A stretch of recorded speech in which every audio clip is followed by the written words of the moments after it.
Kissinger has written an essay on the assembly of a new world order. If that's not enough to tell you what's going on in the world today, ladies and gentlemen, it's the fact that they're planning microchipping in the future, of course. RFID signals are used everywhere. In the long run, chip implants could make it less intrusive than some emerging ID systems which rely on physical biometrics, like your fingerprints or a unique eye pattern, says Alex Sujun Kim Pang, author of the book Distraction Addiction, and visiting scholar at Stanford University's Peace Innovation Lab. Microchip implants like the ones pet owners use to track their dogs and cats could become commonplace in humans in the next decade. Experts are divided on whether they're appropriate for people, but the implants could offer several advantages. For soldiers and journalists in war zone, an implant could be the difference between life and death. A tracker could also help law enforcement quickly locate a kidnapped child. God have mercy on us all.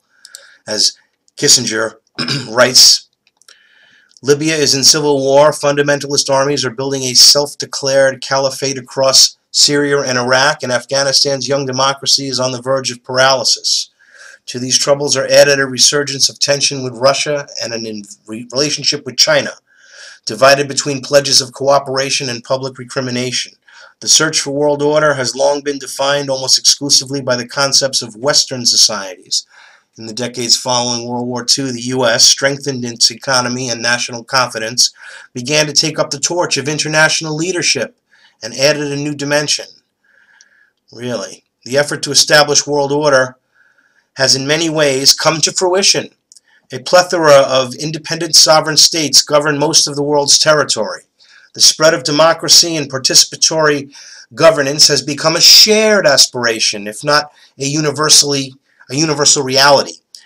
Global communications and financial networks operate in real time. Yes, that's true. Real time. The international order thus faces a paradox. Its prosperity is dependent on the success of globalization, but the process produces a political reaction that often works counter to its aspirations, as it should. Death to the New World Order.